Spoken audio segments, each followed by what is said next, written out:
All righty, I guess we're all ready to go. Is that what you're saying? Yeah. If we're live, we're live? You're live. We're live, all right. Welcome to the Finance Board Wednesday, March 18th, 2026 meeting. Welcome to the thousands and thousands of fans out there in the studio audience, as well as the millions and millions of people watching us across the world. Tonight we'll start with, I guess, the presentation of the omnibus from our honorable and always impeccable Miss Rebecca Oldham. Take it away, Miss Rebecca. Well, thank you. Floor is yours. That was quite the introduction. Just as a matter of respect, everybody's going to get a chance to ask the questions, so be respectful of your colleagues, and if they have the floor, just try not to interrupt them, and let's give Ms. Rebecca respect and to let her finish her presentation before we ask her any questions. Is that fair enough? That works. All righty. Your floor is yours. Take it away. Right, so first and foremost, I just wanted to put up on the screen for those at home and for you all, which I know that you are aware, is that we have used a new portal this year for the budget and for presenting the budget. So if anybody is looking to follow along, they can join us on our website. If you go to grovelandma.com and you go to the Select Board or the Finance Board, there will be a fiscal year 2027 annual budget and financial information. If you click that link, you will have all of the information that we have discussed over the last few months. So you will have the municipal budget timeline, you will find the department budget request book, and then you will also find the recordings of all of the Finance Board meetings with the departments, and the departments are listed out next to the link for convenience so that you can go to a specific meeting if you're looking specifically for looking into the town clerk's budget or the economic development budget. And then you will also find in other information the financial management letters and the town financial policies, as well as the fiscal year 2027, fiscal year 2031 capital improvement plan. But the document that we are going to be discussing this evening is under the fiscal year 2027 budget information. And if you click the link, you will get the budget book. So it is a very interactive type of platform. So you will see some charts and graphs. And at the top, the menu will allow you to scroll through different items. So the introduction, general fund budget, which is the line item budget and has all of the line items. Revenue, reserves, department requests, and then each individual department request is listed with a mission and purpose of the department, as well as the budget narrative, and it does include their staffing summary of their expenditures, and a detailed expenditure list. So one thing I did want to call your attention to, and for those that don't have a printed copy, Annie's just finalizing and pulling those off of the printer, but there was the proposed amendment that was made today. I did receive some information from the Board of Health, and so we did try and make adjustments to see if we could accommodate.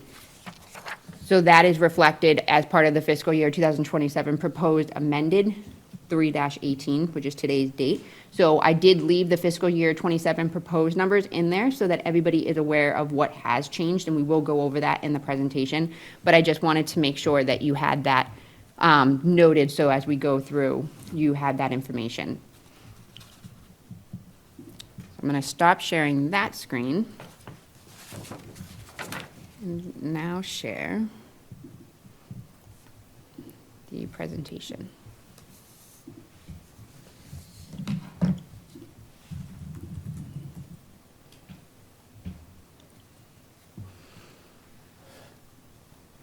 All right, so again, this is very similar to the presentation, if not exact, except for a few new slides, the presentation that I provided to the Select Board at their Monday meeting this past Monday. So the budget framework. So this budget was built on conservative revenue estimates. Budget requests were evaluated, adjusted, and prioritized, and there are no Proposition 2.5 overrides required in fiscal year 27. So this is a balanced budget that maintains services, prioritizes education, and does not require an override. The budget is not just numbers, it supports real services in the form of police, fire, schools, roads, and programs for our older adults.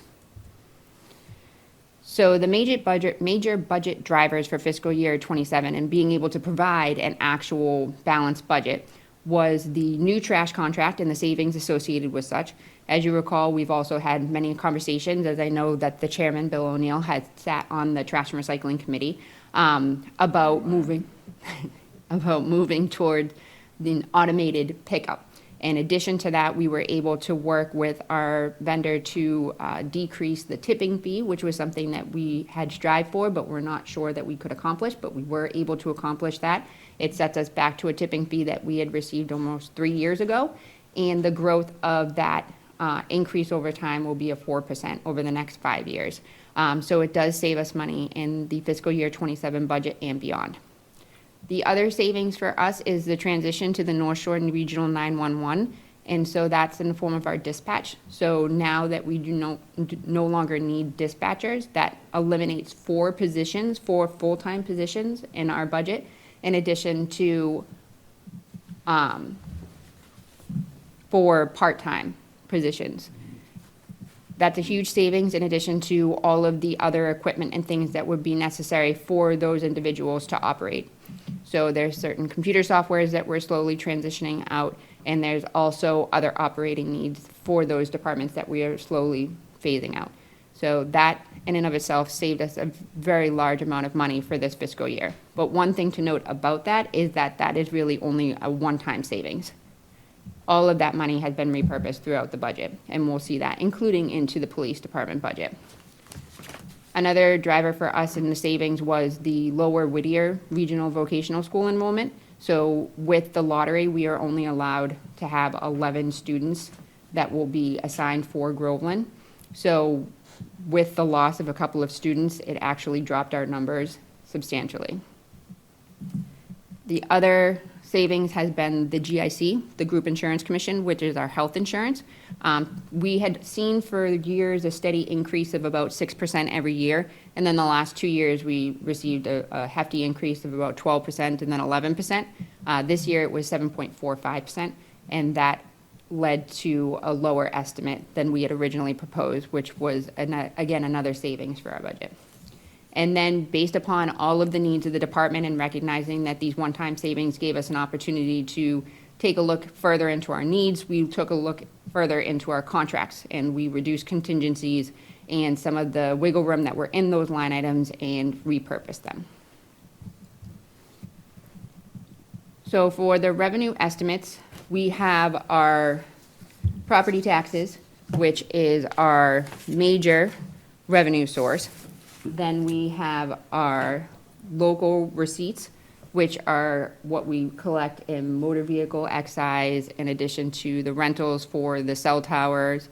It's also the other government revenue, which is the receipts and whatnot that we receive from the department. So if you're applying for a marriage license or you're applying for a zoning board permit, you will submit a fee associated with the application. That fee is intended to go back into providing the services necessary to proceed with that actual service. So that is looking at a 6.51% increase, or is allocated 6.51% of that is our revenue. And then, 6.51% of our total revenue is generated from our local receipts. And then there's the state aid, which makes up 5.27% of our revenue, and that's at 1.3 million. And that essentially includes the unrestricted government aid, which can be used for any government purpose, as well as the payment in lieu of taxes for our land that the state owns, such as any of the DFW land that we have here in town. And so since we do not collect taxes on that property, this is a payment for that land. And then it also takes into consideration veteran benefits as well as other benefits that we receive from the state. And then the last financing, other revenue is other financing sources, which include the intergovernmental transfer from the light department that we receive. It includes indirect costs, which we receive from the water and sewer department, bond premiums, and overlay surplus. It also includes the free cash the OPEB allocation for $85,000 that we put towards our OPEB in our expenditure side. And then all of that is minus other non-appropriated expenses, and those are for the allowances of abatements and exemptions, the cherry sheet charges, and the direct expense to library. And so, as you know, with the abatements and exemptions, those are monies that we need to set aside for those properties that are in tax title. And then for the cherry sheet charges, those are for the mosquitoes and the MBTA and MEVA, which is the Merrimack Valley Regional Transit Authority. So those charges are directly charged to the town and removed from what we receive on the cherry sheet for our state aid.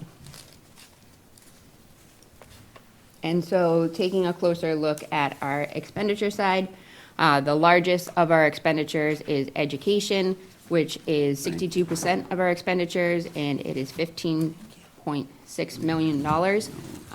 Next is the general government line, which is 2.7, which is 11% of the budget. And then public safety, which is $2.4 million and 10% of the budget. Public works is $1.8 million and 7% of the budget.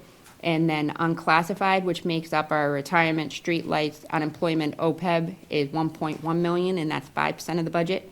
There's debt services, which is $486,000, and that's 2% of the budget.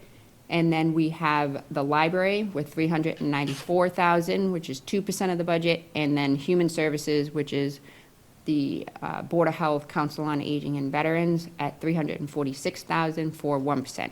So the total fiscal year 2027 proposed budget is $25,041,477.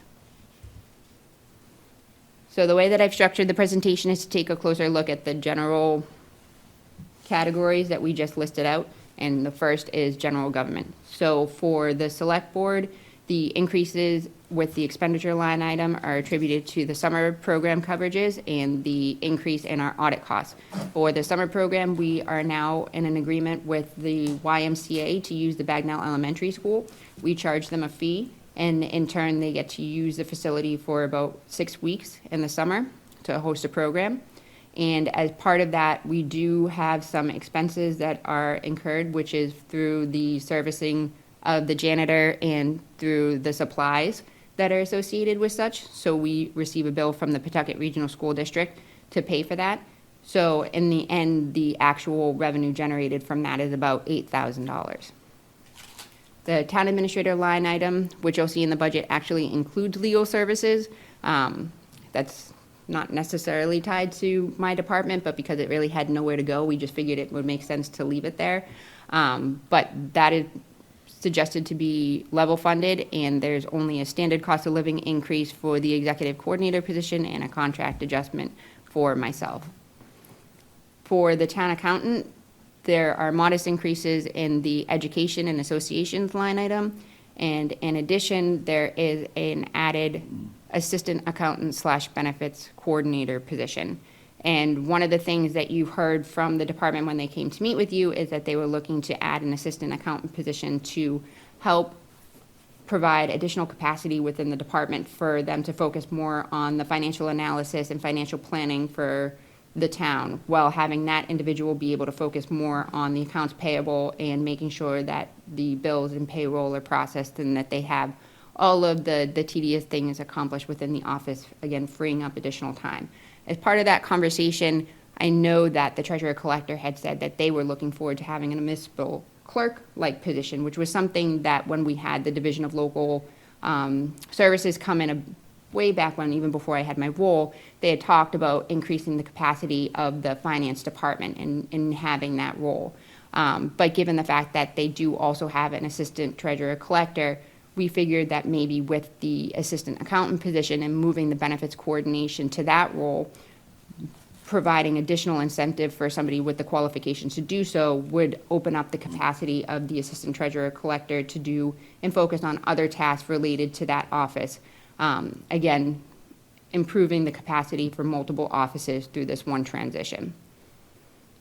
For the Board of Assessors, we're looking at an 18% decrease in the reevaluation and maintenance line item. So this is when they come in and reevaluate the properties. We did take a closer look at the actual contract itself, and there was room to reduce the allocation, we did still leave about $2,000 in there so that if there was any issues with the tax appellate board, we did have monies available. So if anyone was questioning their evaluation and they took it to the tax appellate board, we would have monies to represent the town. So there is still a little bit of wiggle room in that line item, in addition to what it would cost for the contractor to come out and to perform reevaluation services.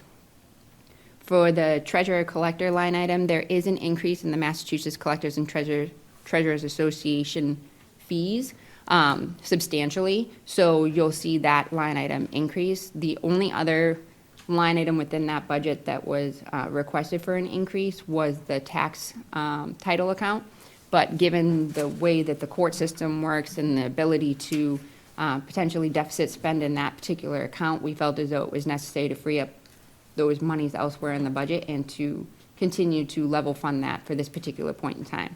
There's also a way to use some of the legal services funds that we have if we needed to call in additional legal support.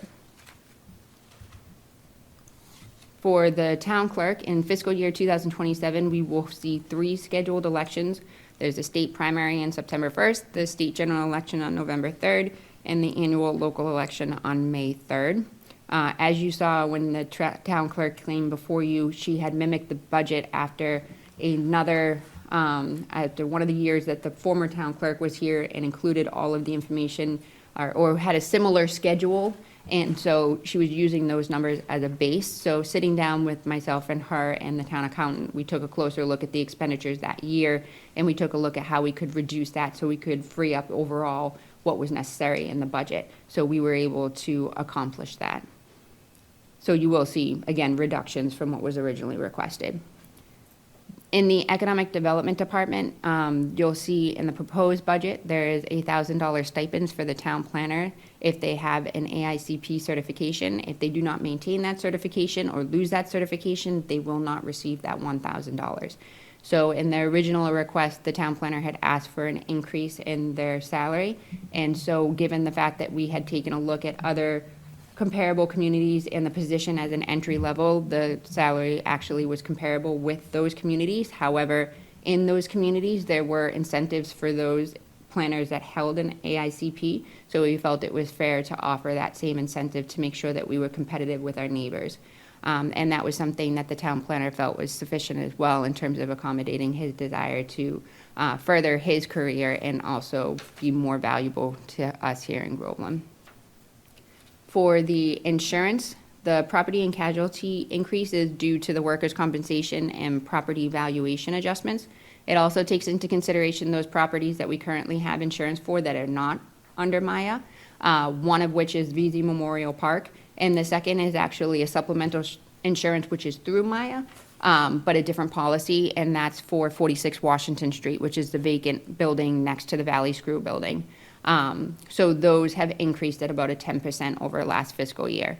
In regards to our general property and casualty insurance, we actually had lower claims this year, so we were locked in with a flat % increase, which was fantastic, and we should see no more than a 2.5% increase next fiscal year. For the GIC, as we mentioned previously, insurance premium increases an average of about 7.5%. For public safety, as we had mentioned earlier as well, there's a lot of changes in the police department, mostly because of the transition to the North Shore Regional 911. The dispatch restructuring eliminated the 4 full-time, and again, sorry, it was 5 part-time positions. We added 1 administrative clerk position, and that was something that we had also talked with the finance board about not having somebody at the front desk if somebody was to come in. So this position is now currently filled, and they are there from 7 to 3. And so if somebody's looking to receive services during the day, they can go in and there's somebody sitting behind the desk. We do have provision, or we do have a system set up so that if there is an individual looking for services after those hours, they can go, the front door is open, so they are able to go in. And if they push a button, they're automatically connected to the dispatch center, so they can dispatch an officer if they're somewhere in the building, or if they're patrolling, they're able to come back. If there's an emergency situation and someone is seeking shelter, they can go in there and there's a button that you can push and it will lock the door behind you, and it will still immediately call dispatch, and they will be able to get an officer either in the building and or dispatch one directly to the facility as needed. So overall, that resulted in a net budget reduction of $67,000. And if you recall, when the police chief was here and he was advocating for his budget, he talked a lot about the need for additional overtime based upon whatever situation is occurring over at the station. So you'll see about a $20,000 increase in that line item, which is a reduction from the $85,000 that he had proposed to move to that line item. But given, again, the constraints and the needs in other departments, we felt that an additional $20,000 would suffice given his staffing. And one of the benefits of the administrative clerk position is that now that position will not only be a greeter to those looking to receive services coming into the building, but they will also be in charge of the payroll, and they will also be in charge of the invoices and payments of invoices, and they will also be responsible for the website and other additional duties. So that means that that frees up the capacity of the police chief, who is performing all administrative functions and/or delegating such to Captain Riley or to Lieutenant Petroni. So now we have 3 police officers who are able to be out on the streets and doing police work as needed, whereas before we're tied down with some of those other administrative duties. So we do believe that between those 3 and the additional OT and then the additional support from the administrative clerk line, that they should be able to make that work. For the fire department, as you recall, the fire chief came in and he had requested 2 full-time firefighters. That is not something that we were able to pull off in the budget, but we were able to accommodate to add 1 full-time firefighter to the budget. I did have a conversation with the fire chief to see if this would be satisfactory. Obviously, he would like the 2, but felt as though the 1 would suffice, and that was something that he had also relayed to the finance board when he was here. So we were glad to see that we could make that work. I think that that will definitely play into the scheduling conversation, because I do know that he had mentioned about calls coming in from the early 6 a.m. timeframe and after the 6 p.m. So maybe there's a way to, again, work with the scheduling so that maybe since he responds to all those calls, he can have 2 on in the morning, and then he can filter in to make sure that there's adequate coverage. So again, it does not take care of the problem fully. He will be requesting additional support within his department, but for fiscal year 27, I believe the addition of the 1 full-time firefighter would be a benefit, and he seems to be happy with that move. For the building department, there are expense line increases to maintain inspection coverages during vacations, illness, and training, as well as mileage reimbursement to adjust mileage reimbursement adjustment to better reflect travel, vehicle wear, and site conditions. And it's also important to note that Sam Joslin, who is our building commissioner, also serves as our animal inspector, just because we asked him to, and he does a fantastic job. And he does have to go out and travel and do barn inspections and go to sites and if there's a dog quarantine or something of that nature. So he is using his own vehicle. And we share the building inspector with West Newbury, and we have found that what they're offering in terms of their mileage reimbursement is not sufficient based upon, or ours is not comparable to what they're offering when we have far more inspections and have far greater area that he needs to travel. So we wanted to be fair and to make those adjustments to make sure that we're accommodating Sam so that he does not need to necessarily use his own monies on the vehicle and for fuel. For Public Works, we have operational cost increases to support the aging fleet. We have some new equipment that is coming online through our capital improvement plan. And then we also are looking to include the maintenance of the Council on Aging van. It is important to note that the fuel will remain an expense for the Council on Aging to incur.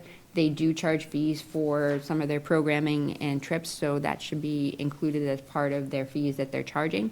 But the van maintenance in and of itself was something that we felt would be better served through the highway department, since they're more familiar with the mechanics and where to take it, and if there's things that we can't do in-house, which could also potentially drive down costs. There's also an increase in the roadway maintenance, and that is mainly because if you all recall, we had set aside monies under the MS4 permitting under free cash annually to set aside X amount of dollars to bring us under compliance. So that was more for the application process. but that doesn't go away. So with the application process, we still need to make sure that we're street sweeping, that we're, cleaning the catch basins, that we're making sure that the spoils from the catch basin are being disposed of properly. So that needs to become a routine, ongoing line item.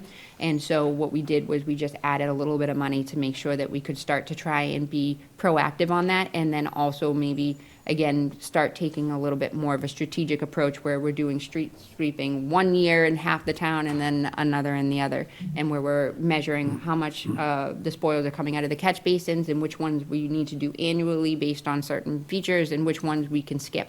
So we are trying to make sure that we're using that money wisely. Also in the highway department is the municipal buildings. So there is slight increases in those line items, no more than 2%. That's to cover all of our buildings, not just town hall, so even, South Fire Station, as well as making sure that we have our fire extinguishers serviced and lights are on over at those buildings that we're not in all the time, such as Washington Hall, the Little Red Schoolhouse, et cetera. And for cemetery, the biggest change there you'll see is that the seasonal workers line item is now consolidated under the highway department for operational efficiencies. So now that we have a public grounds and cemetery division, having the seasonal workers respond to the cemetery in the early springtime and then the later in the fall, which is where the cemetery mainly needs that additional assistance. And then throughout the summer, they can go to various different locations, whether it be the cemetery, helping out at the Pines, helping out on the trail. So they didn't need the additional employees, and we weren't filling them last year when we had started this initiative. So we figured that it would be best to consolidate that line item and use those monies elsewhere. And then as we discussed with the rubbish line item for the trash and recycling, the new contract reduces the cost by about $87,000. There could be a little bit more wiggle room there, but again, we're not sure exactly how things will play out because we are moving to a bi-weekly pickup for recycling, and we are also going to be changing the route. So currently we have 5 days a week, and as part of the conversations with the trash and recycling committee, they wanted to cut that down to no more than 3. So with the route changes and the biweekly recycling, and then with the new trash carts being just the 65-gallon, we're just unsure exactly how everything will play out. So we wanted to, again, give ourselves a little bit of a contingency in case additional funds were needed. But after we do the first year, we could see that there could be some savings there and make adjustments as necessary. For education, as we talked about, that is our major expense. So for the combined Pentucket Regional School District operating and capital assessment, we are looking at $14.7 million, which is 59% of the total budget, with the Essex North Shore Agricultural and Technical School at $196,833, which is 1% of the total budget, and we had the Whittier Regional Vocational Technical School with $651,596, which is 3% of the total budget. So we did discuss how the Whittier Regional enrollment went down, which was helpful to us this year. The Essex Tech numbers are a little bit more challenging to estimate. We don't necessarily, because it's those students who are not able to enroll in Whittier and there's no other options for them in Pentucket, such as if they're looking at a veterinarian type of degree or an agricultural degree, you can school choice out, or you can attend North Essex Tech.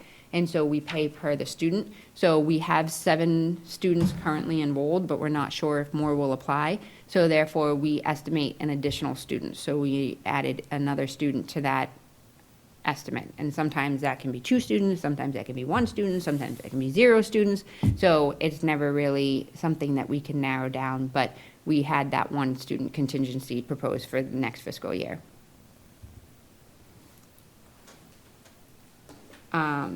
So that should be human services, not human resources, because that would not be accurate. So for human services, we have the Board of Health, and this is where the major change comes from, which the original budget that was presented to you and the one that has been amended today, which is that we would like to increase the health agent hours from 17 to 20, still making it a part-time but benefit eligible position, and then decrease the public health nurse hours from 12 to 10 hours per week, and also decrease the expense line item to 1,000. So this was part of a structure change that was proposed by the Board of Health mid-year this year, because they were hoping to attract more candidates, but we weren't exactly sure if that was the right way to go, and it also included taking some monies from the administrative assistant line, and the administrative assistant is 27 hours a week, and we really do need somebody in that office more to make sure that we can direct them towards the appropriate resources.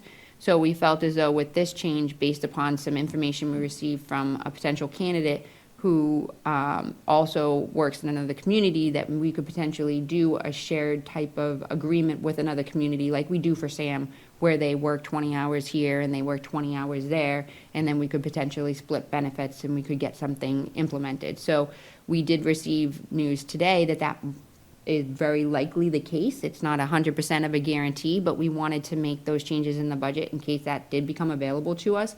As noted in the budget, even before I made the change, I am concerned with the fact that we do not have a public health agent.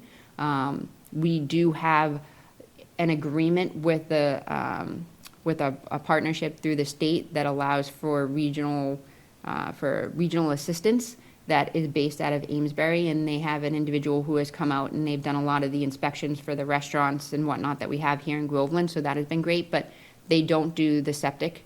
So we did have a couple of instances, and I'm not sure if the Board of Health chair shared with you, but a couple of instances where people were looking to construct and they couldn't get a building permit because they weren't able to get their soil tested, and they weren't able to get it witnessed by the health agent, and they weren't able to add the ADU when it was slowing development down. So we were lucky and we were able to partner with a health agent who currently services Amesbury and Merrimack, and they would help with the soil inspection. So we were able to get somebody to cover, but they also have 2 other communities, so it's not ideal. So in instances like that, we really do put ourselves at a disadvantage, because what happens if somebody needs their septic system inspected? What happens if they need a permit? We can't do any of that without a public health agent.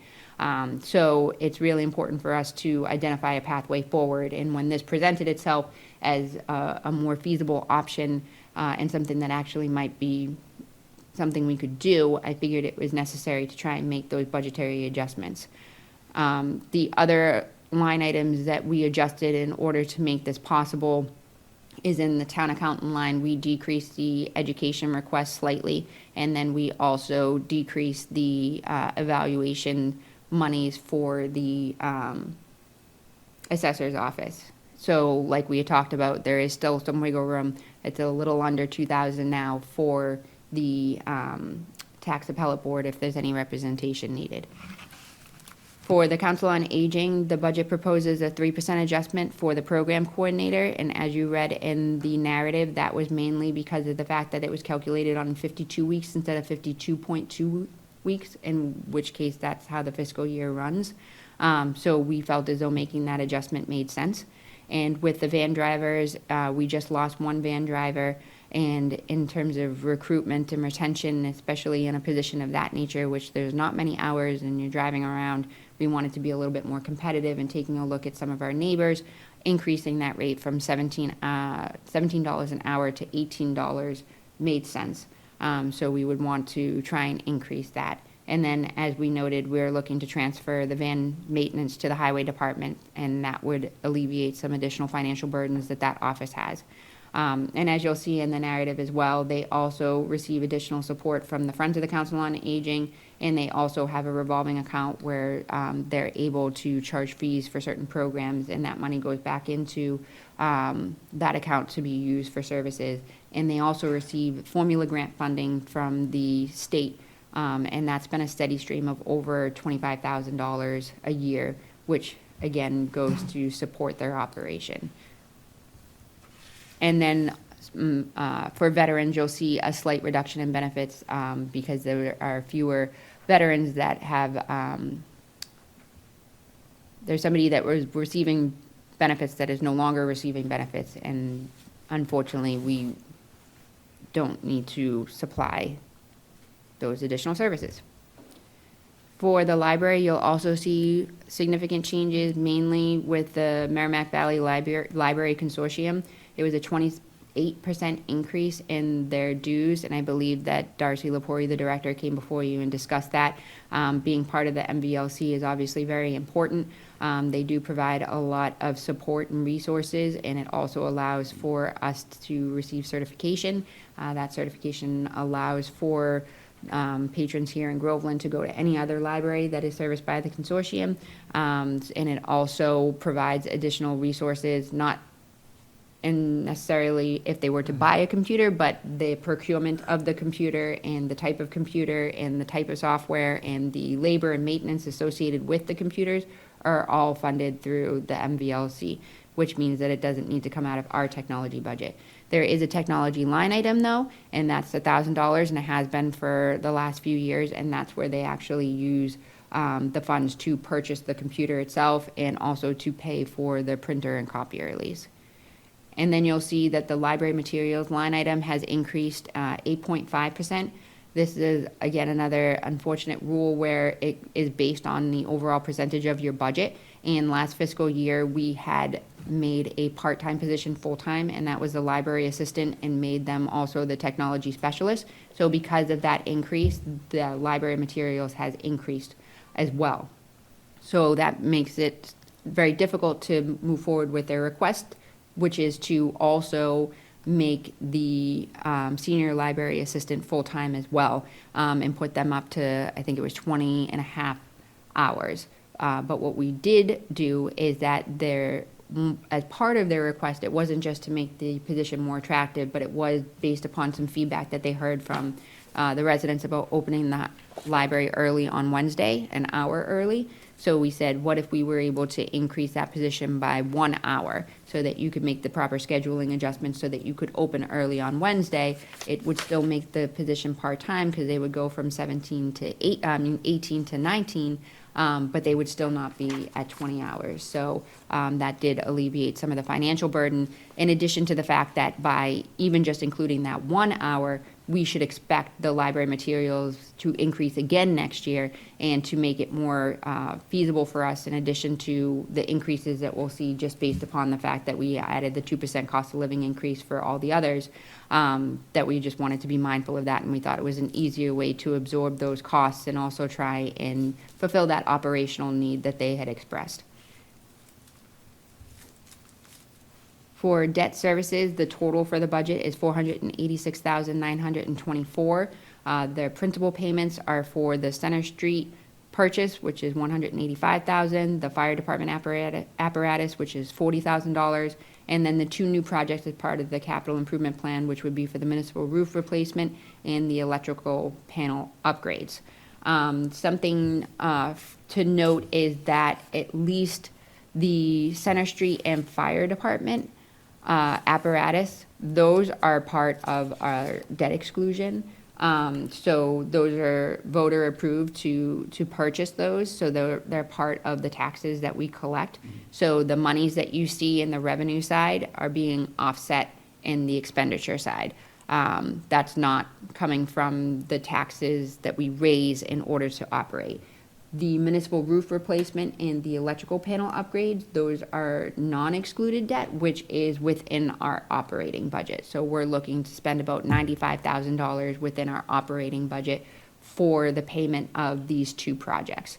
The combined interest payment is $156,924, and then the debt services cost is $10,000, and that includes the issuance-related expenses with the new borrowing that we're expecting to do for the upcoming year.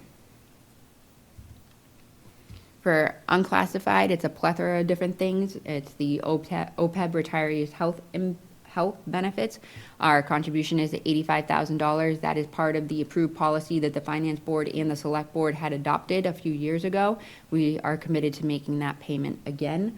Our FY25 liability is $5.16 million.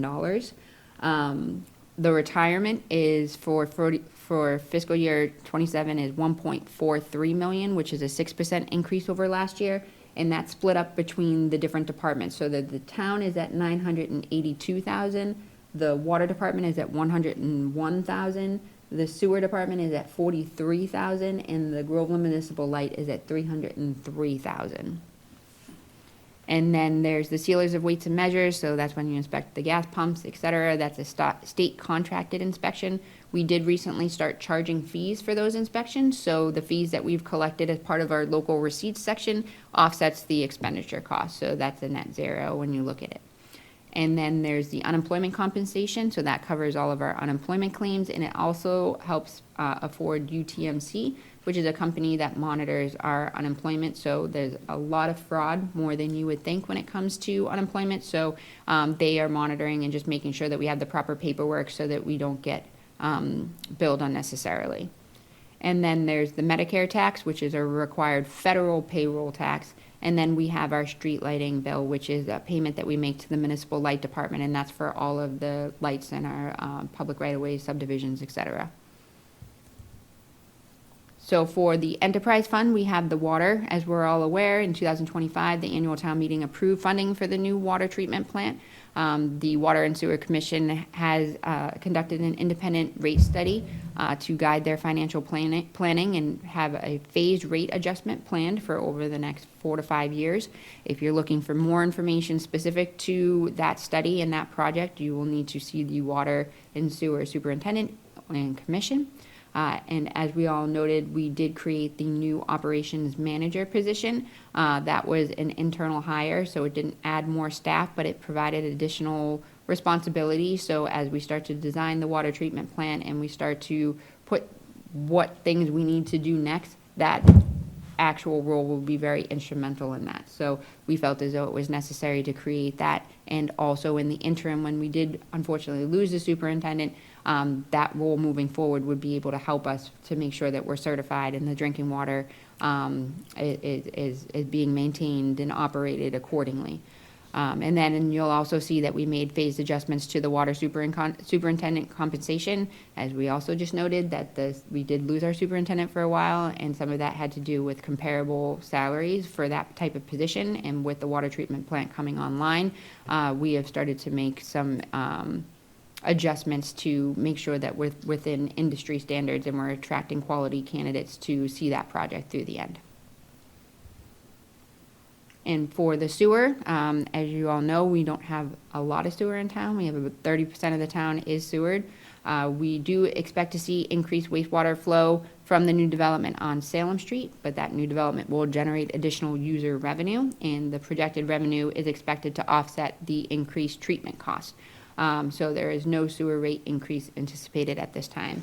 And as you all know, we pump our sewer to Havel, so we have an intermunicipal agreement, so that's where those funds are sent. And that's it. So if there are any questions or anything else that you would like me to discuss, I'm happy to do so. Okay, thank you. You have been quite thorough in your presentation. I'm sure my colleagues have some questions. So let's start at my left end of the table with Mr. Scanlon. Jim, you have any questions for Rebecca? Really, I kind of like the new format that you put together. And it looks like we're on target. We have $96 remaining, even with the changes, which is the same $96 we had with the first proposed. Yeah. So I think you're a major contributor to this. And I appreciate it. That's all. Excuse me. Thank you. Bless you. All righty, Jim, thank you. Melissa, you're up. I just want to second the comments from Jim regarding the amount of work that goes into putting this together year over year, the amount of detail that goes into it, and the analysis. I also made a note here, $96 left over. And I struggle, and I mean, we go through this every year. We take great strides with our departments to find ways to be more cost-sensitive, to find ways to reduce costs, regionalizing our dispatch, renegotiating our trash contract. and I think we say it every year, the elephant in the room is always the school budget. They just always come in and then swoop up every extra penny we can find ways to save. And, you know, we're no override this year, but again, a lot of what you noted is one-time savings. Next year, we're not going to have that same ability to save on our trash contract. We're not going to have that same ability to regionalize a portion of our departments. And it's concerning that there's not quite yet a sentiment of working together to keep these budgets feasible on a long-term basis. So that's my biggest concern is I'm very happy where we are today, but I have concerns about going forward and how we're going to keep that budget reasonable without putting more burden on the taxpayers, because that's eventually where it's going to fall. If we don't all take that same level of due diligence and effort to find ways to save money. That's all. Okay, thank you, Melissa. Adam, floor is yours. All right, again, I'll echo everybody else, good job putting it all together. I don't envy your position even a little bit. I do have a couple of questions. As far as the fire department is concerned, with adding the one full-time firefighter, how long does the chief anticipate that'll fill the needs for? Is that a Band-Aid for a couple of years before we're looking for another one, or are we looking for another one next year? So in my conversations with him, he said it could potentially get him through the next 2 years. But as we had mentioned originally, the idea was to not need a firefighter this year. And then as you said, as you saw when he came in, he said he's not asking because he just wanted to speed things up. He's asking because he needed it. So the initial assessment is that it would be 2 years, but to say with any certainty, I would not be able to. And especially as he had mentioned, the Sewell Street project is not fully online yet. We're only looking at one building coming online sooner rather than later, which is Building 1, which will only be 92 units, or 48 units, I'm sorry. And then the other building won't be coming online, I believe, until the summertime, if not the fall time. So next year will be a real, a way to see exactly how much increase that's going to generate in call volume. But again, he seemed to think that it could buy him at least 2 years. Okay. And then on the stipend for the town planner, and forgive me because I don't remember who it was, I don't know if it was the accountant or the treasurer collector or the assessor that had also received a certification. I'm just, if we're going to do it for one, it would seem to make sense to, to do it for all of them or none of them, for fairness reasons, So the treasurer collector is already set aside if they were to pass their exam we adopted, it was not last town meeting, but 2 town meetings ago, we adopted the statute that required us to pay $1,000 if she does pass her treasurer and or collector. So that money's already accounted for. Exactly. So, but she's yet to take the exam, but if she does pass it, then we are obligated to pay the stipend because town meeting accepted that. Okay.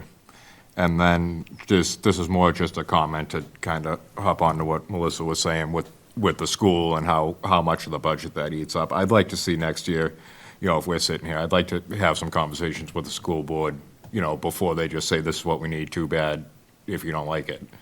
And kind of explain to them the situation that we're in so that they can go fight for us at the school committee. That's all I have. All right, thank you, Adam. Brian, you have the floor. Thank you, Mr. Chair. First and foremost, Rebecca, the budget book and everything that your team has done in its presentation and its narrative, everything very, very well done. So thank you for all that work that you and your team does on that respect. I want to concur with Adam and Melissa. Obviously, not to rehash what they said, but the school seems to be a very sore area. We've had conversations, you and I. You know that's a sore spot with me also. It's just out of control. Right from Chapter 70 money all the way down to a local level. It's killing us, and it's making us very hard to justify the monies we spend. At the end of the day, the taxpayers rely on us as an advisory board and the select board as the actual people that adjudicate the laws for our town, that we take their money and we spend it. And not every person in this town is a student going to one of the 3 school systems that we support. The problem is their parents want them to have a very good education, which I'm in full agreement with. But we have a lot of people in town that don't go to school. We need to be cognizant of that when we do things, and a lot of other support. But outside of that, Mike, I do have a couple of things. You had mentioned the recycling is going to a bi-weekly pickup. Just because of my ignorance, the recycling will be every 2 weeks, the trash will be every week? Correct. Okay. And you had also mentioned the Whittier Tech enrollment is down. This year, I think you had said there's 11 students, and you kind of guesstimated adding one more to it, like you did with the Essex. No, for Whittier, we're given an assessment, and that's what the Okay. assessment is. Okay, so it was the Essex Tech that Is was the one guesstimate. that- Yes, that they don't necessarily give us a number or even give us anything until Okay. October when we get an invoice. Okay. And I wasn't privy to it, maybe a moot point, but I just want to educate myself. The tipping fee you had mentioned at the beginning of your dissertation, that it rolled back to about maybe levels of 3 years ago. What was the anticipated fee that we thought it was going to be now, and what did it regress to? So we were seeing when we were looking all of the other contracts and our current contract that it was going to be $103. We were told that that was competitive, that's what a lot of the different haulers were offering, and we were able to negotiate that to $99, 99. which again is 2 fiscal years from where we are today. Okay, all right, thank you. I think that kind of hit, you explained the GIC, you explained the OPEB and everything. Yeah, other than that, everything else, I agree with the rest of my colleagues that everything else seems to be in place. But again, to concur with what Melissa had said, we need to start figuring this thing out, you know, so we can advise the select board appropriately. I mean, I realize they can do what they want anyway, but we hope that they would, you know, either vote favorably or unfavorably based upon our decision, because that's why we exist. But beyond that, thank you for everything you do for the town. Thank you, Mr. Chair. And to answer the question about how many students, it's 5 fewer students for Whittier Tech. All right, thank you, Brian. So I just have a couple of comments. One is future. I'm not sure what can be done with the school, because as we know, I've been on this since 2012. It's a long stinking time. And some of the problem is the school budget typically disproportionately affects Groveland more than the other towns because of our student enrollment and our perceived wealth, which, I don't know, you check my bank account, there's no wealth there. So student population is hard to control. That is what it is. I just see this number getting more difficult year after year based on cuts from the federal government, which will cause cuts from the state government, which will impose a greater burden upon the residents. And we're not alone. If you've watched the news, everybody is in budget crisis over their educational systems. The overrides, there's massive cuts. We've seen teacher strikes across the state because arguably, I have 4 children. Anybody that spent any time with any of them is severely underpaid for what they do. It's not fair in some respects that we treat our educational system as poorly as we do. But now I think society and the country in general is seeing the consequences of our inabilities to educate our population adequately, and it's only going to get worse. And what's going to get worse is there any talk about the largest elephant in the room right now, which is not the water treatment plant, but it's the Whittier School Building Project, which is estimated roughly, and that's without taking into any consideration any inflationary costs that have transpired over the last couple of years. You're probably looking at, I'd say, $600 million. Am I close? I'd say minimum. Yeah. Is there any cost of how this town or any other town is going to fund that in the future without bankrupting every stinking citizen in these communities? That's a big nut. Has there been any talk about how we're going to fund that? So there's been two conversations happening on a parallel course. And so I am an alternate member of the Whittier Regional Agreement Amendment Committee, which they call the RAC. And then the Finance Board member next to you, Adam Haywood, sits as the designee from the Select Board on the Whittier School Building Authority. So, and Adam, please feel free to jump in. But from my understanding, there's one, they're talking about how many students right now that would be, that they would have enrolled, and that will dictate the next step with the MSBA in terms of the cost and the building, et cetera. I do know that Whittier just approved, I believe it was $2 million for the feasibility analysis, which is going to take into consideration, one, the current needs of the building where it currently sits, and then it's also going to take into consideration the alternative site. I know other communities are very concerned about the cost of the project. I know we talked about it at length because we're talking about how we are going to separate the operational cost and the capital cost, and whether or not, if we are involving NACC, whether or not there's any financial or monetary assistance that they would help in terms of financing the building, in addition to monies that have already been set aside as part of the governor's bond bill on the, I think it's called the Bright Act.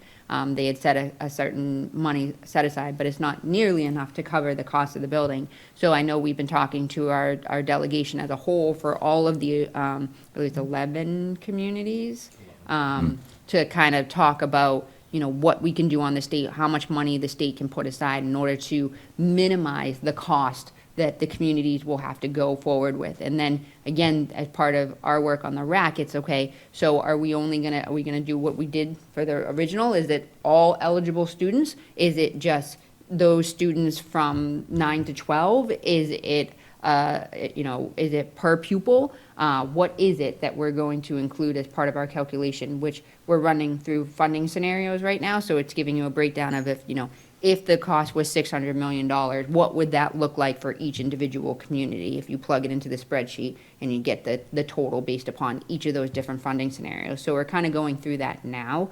But to your point, none of that matters unless the state is going to come in and spend a significant amount of money reducing that cost, because we can barely get overrides passed in our own communities for our own operation. And I believe in Rowley, they're not even considering putting an override that they currently need and looking to deplete their free cash in order to just get through for fiscal year 27. So that makes it very challenging to figure out exactly what we're going to do come next year when we need to vote on this. So that's kind of where we are with the regional agreement side, which kind of dictates that. But I'm not sure, Adam, if you have anything to add. Yeah, you pretty much hit all the points. It's going to come down to what what Jesse says is the allowable number of students for the new school and how much for change that is from where the school stands now and what they would build the new school for. And when they increase it, I mean, it's good because we do need more seats. I think there were 38 applicants from Groveland this year and only 11 got in, which I would like to see that number go up.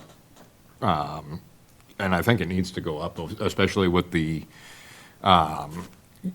push for technical education now versus past, this used to be where all the not so good students went. Now everybody wants to go there. So it's really gonna come down to what that number is, and that number hasn't been decided yet, or at least it hasn't been communicated to us that it's been decided yet. And the other unfortunate part of this is the feasibility study they did 2 or 3 years ago when they were putting that project through is not, we're not able to apply that now. So we have to kind of go through the whole thing, readjust the numbers to today and also to the new site. And my understanding as far as what NECO is going to contribute is that it may be some of the administrative office areas and things like that that are not reimbursable through the MSBA. But we're kind of in a holding pattern until, I think we really are waiting to find out what that number is and then what the regional agreement is going to look like before really any decisions made from there. Yeah, I completely understand. As someone that spent 6 years of their life working on the largest capital project this town has seen to date, the middle high school, I'm very familiar with the MSBA process. The unfortunate part of that process, as we found out, is after they told us exactly how big to build the building right down to the square foot, it didn't, really, there was no plan to include for 190-unit Stool Street expansion, expansions in Merrimack, another proposed expansion in West Newbury. And at the end of the day, the MSBA said, it's too bad, suck it up, figure it out. The building is what the building we told you is. Any additional square foot is 100% on the communities involved, and the MSBA and the state will not participate in 1 red cent. So that's always a very difficult number because we know that the populations tend to increase. So to have, for the MSBA now to come up with a number of 1,000 students and 2 years from now it's 1,200, that creates a problem for the teachers and for the facility itself. So I am empathetic to your plight, as I've lived through it once. It was a very difficult time, and that project was only 1/4 of the cost that we're looking at now. So that's something to keep in mind, folks, because that's coming, whether you like it or not. That's going to happen. It has to. Much like the buildings that we replaced here in Pentucket, it's decrepit. It's no longer, it's no longer conducive to higher education the way that children learn now and the way that technology exists. So anyways, that's something. As far as the extra firefighter, the barometer is really how quickly Sewell Street comes online. Because at that point, I imagine the assumption is the number of calls will increase based on the increase in population that is basically going to increase rather quickly as opposed to a single unit, a single home being built here and a single home being there. So that's got to be taken into consideration. And I'll be honest with you, I don't know how this town can not get away with adding another firefighter. I mean, most of the calls we know are medical in nature. Most of the calls require immediate need because they are in medical in nature. How we meet that need without adding adequate resources such as full-time people that can be stationed there is beyond me. I don't know the answer to that, so I think that's inevitable, and I think that's going to happen sooner than later. That's really only the comments I have about the budget. Only to reiterate my point, I think, what was the first time we were introduced to each other? Maybe 10 years ago, maybe a little more. At that time, I recognized right away that I made a comment that you were the Miss Mona Lisa Vito of town planning. I'm glad to say that you're still with us, and I consider you probably the Miss Mona Lisa Vito of town administrators now. You've done an excellent job in your time here. You've brought in millions to this town in grants, and I can't say enough about how much I appreciate what you've done and what you continue to do for this town. I know thank you is a very small token of my appreciation. It doesn't go nearly as far as what I'd like to say or what really truly is behind my words, but I hope you can just take that and know that from the bottom of my heart, I do appreciate and I'm so thankful for everything you do here for us in this town. And on that, I will end my comments. Does anybody have any further questions? If not, I guess we can wrap up this portion of the meeting and move on to the next, which is, I believe, just some minutes that we have to, that Mark provided to us. Do we have to vote on? Oh, do we have to budget? vote it? Or- So or- you can give it to Yeah. the select board to It vote? would be, I I would mean, like to. they have already reviewed it. They have reviewed it, but they have not taken a vote, and they usually don't take a vote until we put it on the warrant. So if you would take a vote, I think that would be great, and if you do want to make a recommendation for a town meeting, that would also be great, but we can wait, because I'm sure, I believe we're meeting after the CPC meets as well, and we have other articles that the finance board will need to vote on in terms of any of the financial-related articles. I will leave that up to my committee members. Would you like to vote on it now, or would you like to kick the can down to the more appropriate time? I'm going to go ahead and make a motion to approve the budget as presented. Let's throw Rebecca a bone here. I'll second. Okay, we have a motion and a second. Do we have any further discussion? Yeah, I just really have one quick question.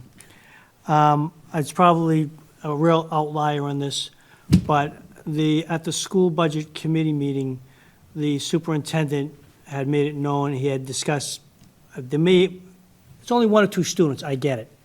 But the funding that we pay for students with a disability, 300, 500,000, by what legal authority are we responsible to pay for that versus if a regular student that goes to school and comes home is X, why are we paying X times so much for that particular student? Do you happen to know the answer for that? So for that one, it's out of the, it's more of the like the 24-hour care, I believe, that you're referencing. So Yeah. if they have a certain level of need that they Yeah. don't necessarily, so that's under state law. So that's a requirement that the state has for us to be responsible for that. And I know that we've been talking with the state to remove that.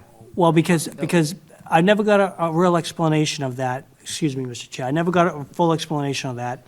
And my issue is this, is that it's almost like we are paying for the parenting aspects of that child outside of a standard 6 or 8 hour standard school day.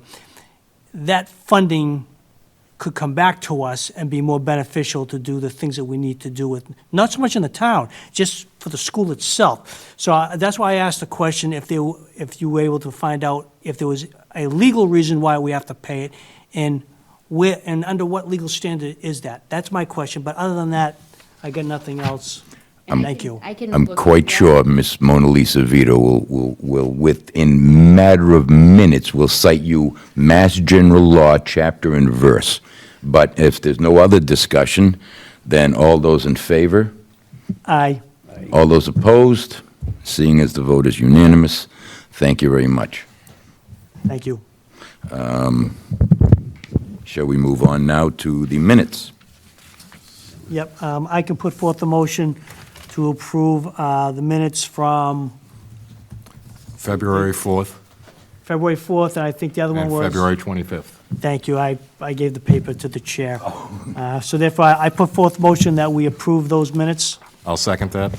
We have a motion and approval for minutes of February 4th and February 25th. Is there any discussion? No, I read them and everything appeared to be in place. Okay. Jim was up. I Jim think was Jim out. was not here, so all those in favor? Aye. Aye. All those opposed? I abstain. And Jim abstains. Terrific. Okay, we get through that. The next meeting, I hadn't planned one because I wasn't sure what the time frame was going to be. So why don't we do that now? Rebecca, what do you, Could we do next Wednesday? the 25th? Yeah, the reason for it is we're going to vote the CPC articles on Monday, and then I'll have them here to present to you, and then the following Monday, I'm going to present them to the select board. And I can have the warrant pretty much drafted, which I have a pretty good draft right now, for the board to also review those financial articles that would require a recommendation for town meeting.